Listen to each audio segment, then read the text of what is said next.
Hello and welcome to Conversations Around Cultural Heritage, a podcast from the Project Transition where we talk about the challenges of working with heritage of diverse communities. I'm Ana Carvalho and today our guest is Gianfillipo Terribili, professor at Sapienza University in Italy. Professor Gianfillipo has been researching cultural heritage in the Kurdistan region of Iraq for over 20 years.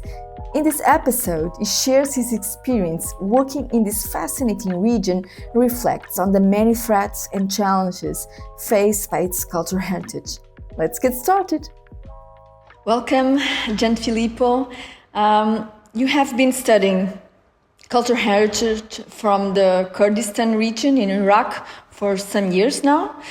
Tell us, how did you start studying this heritage and why?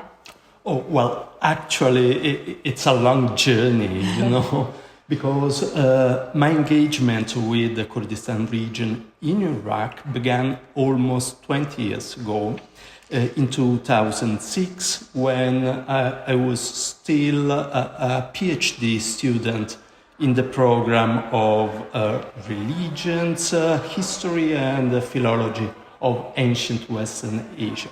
Well, at that time, I took part in a first cooperation project supported by the Italian Ministry of Foreign Affairs and led by Professor Carlo Cereti. It was a project focused on capacity building for the staff of the Slimani Museum and the Suleimania Department of Antiquity. And it was dedicated to the safeguard and enhancement of the cultural heritage in the region. Therefore, I took this opportunity with great enthusiasm because it gave me the possibility to enter in touch with that context, and it gave me a direct access to an extraordinary cultural heritage in a region that throughout history has been a key crossroads between Mesopotamia and the Iranian highland and Central Asia far toward the east. And as a matter of fact, this geographical location is what made this part of the Zagros mountain range a place of intense exchange and interactions, not only between political entities and kingdoms, but also between various cultures, languages, as well as religions. Mm-hmm. And of course, it has been very fascinating and captivating. Yes.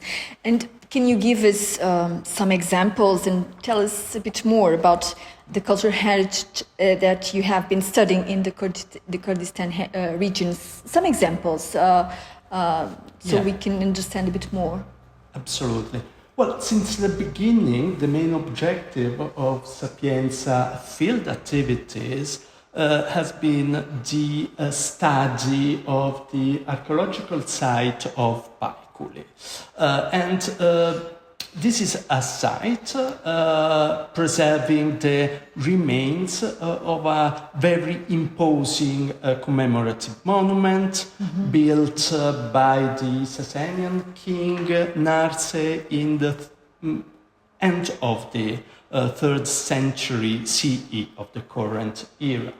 And actually it was a monument intended for celebrating the rise to throne of this king after a period of dynastic struggle.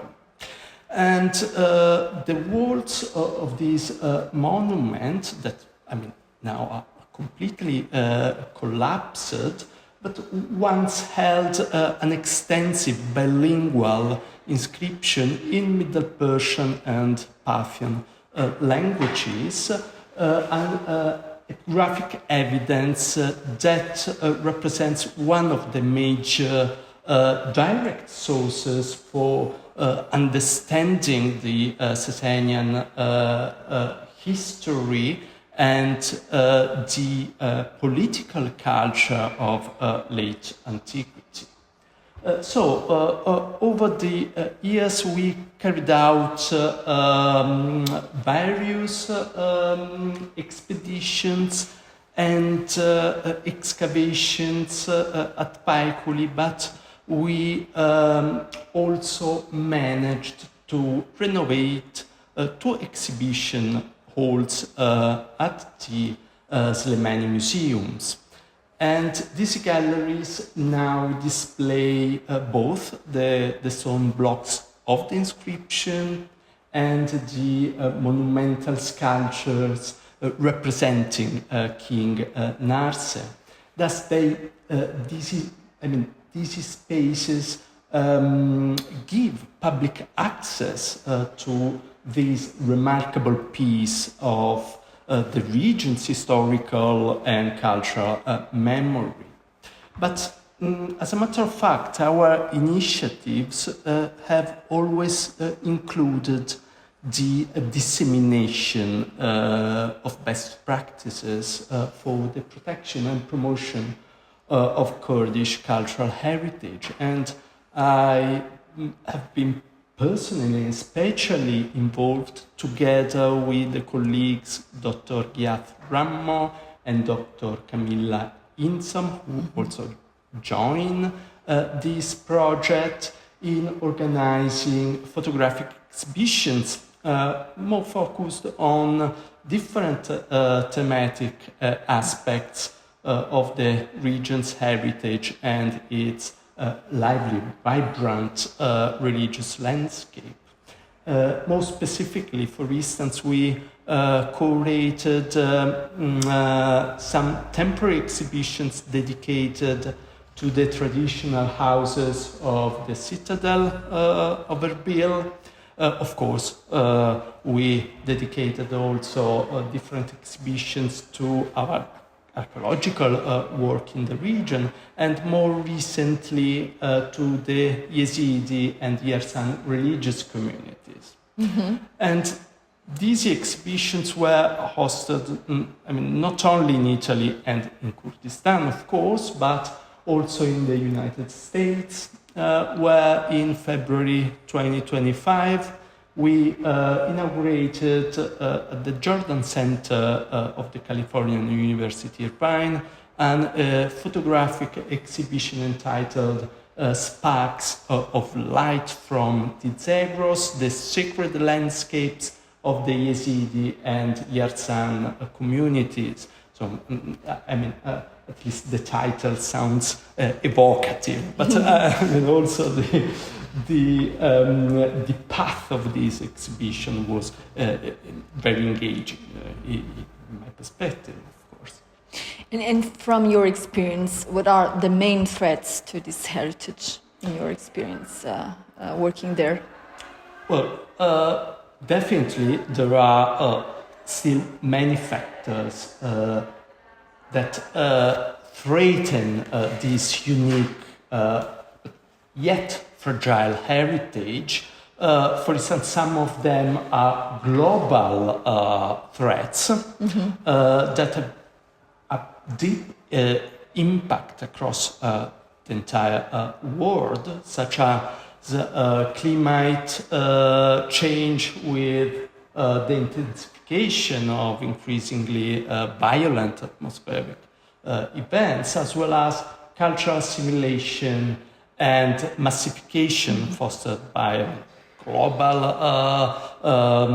media and global trends, thus phenomenon which have a devastating effect on native and non-mainstream traditions.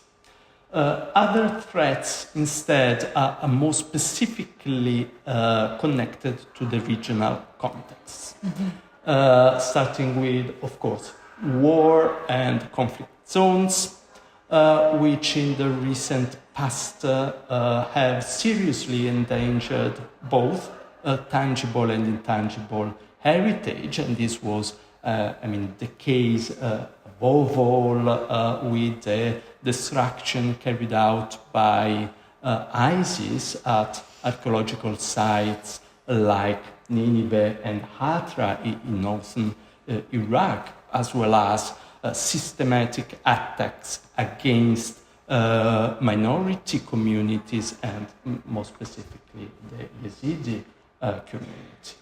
Although the situation now appears relatively calm, actually in such a turbulent macro region, sudden escalations are always quick and unpredictable.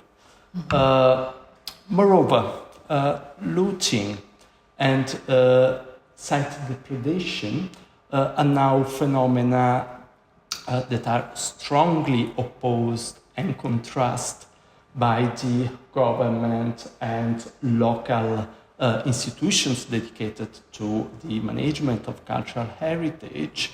However, the lack of material and financial resources often hampers the control, the monitoring of the entire territory, and especially in the more remote areas.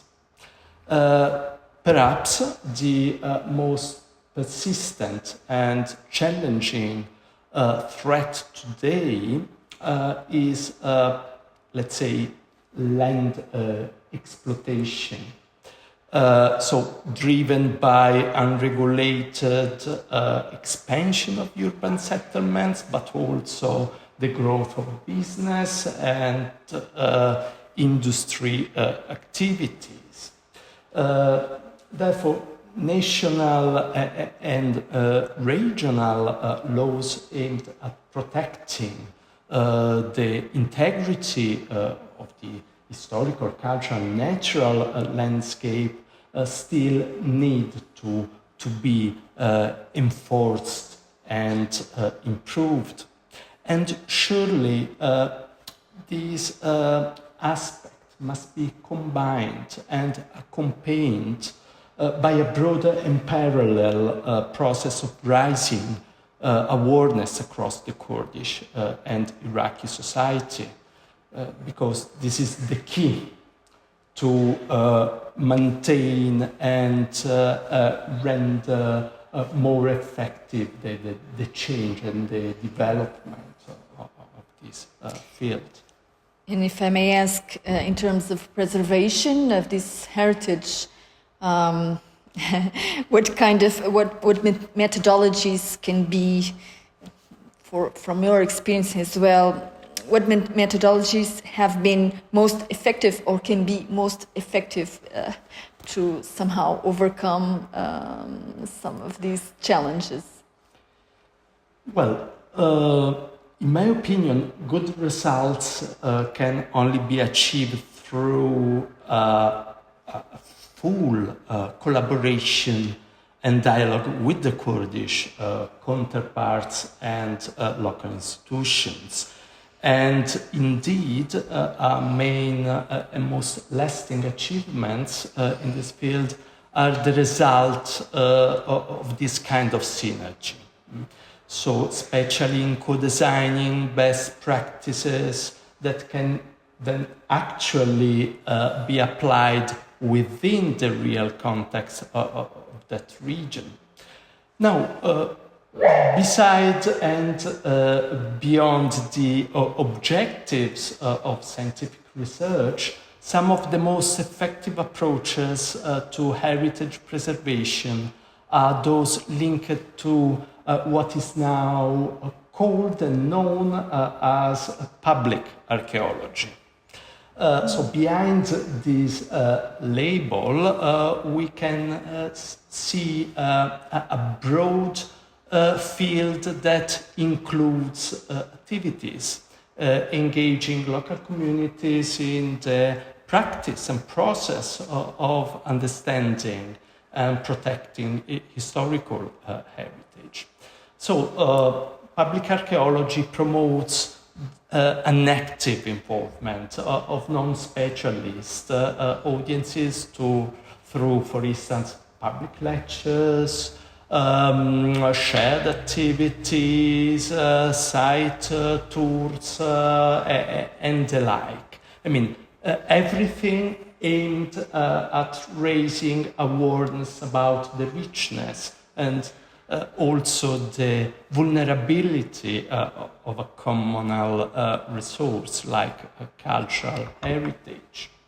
And if I may speak about, the challenges in this kind of activities, I should emphasize the issue we often meet to overcome an initial diffidence from local communities, especially in rural areas.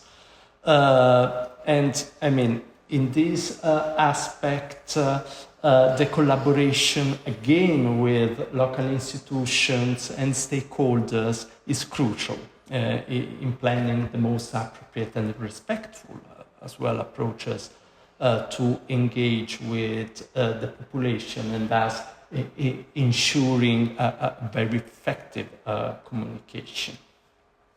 And what about project transition, where we all are working on?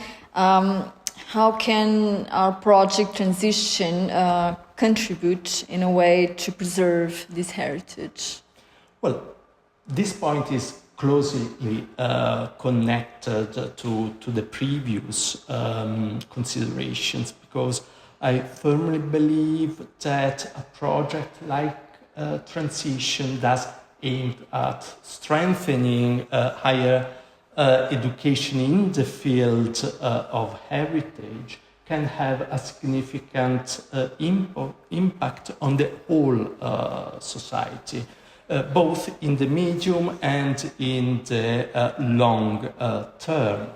Thus, by targeting new generations of students, the project helps bring best practices and conservation principles far beyond the limit of the university campus and the even narrower limits of the academic environment.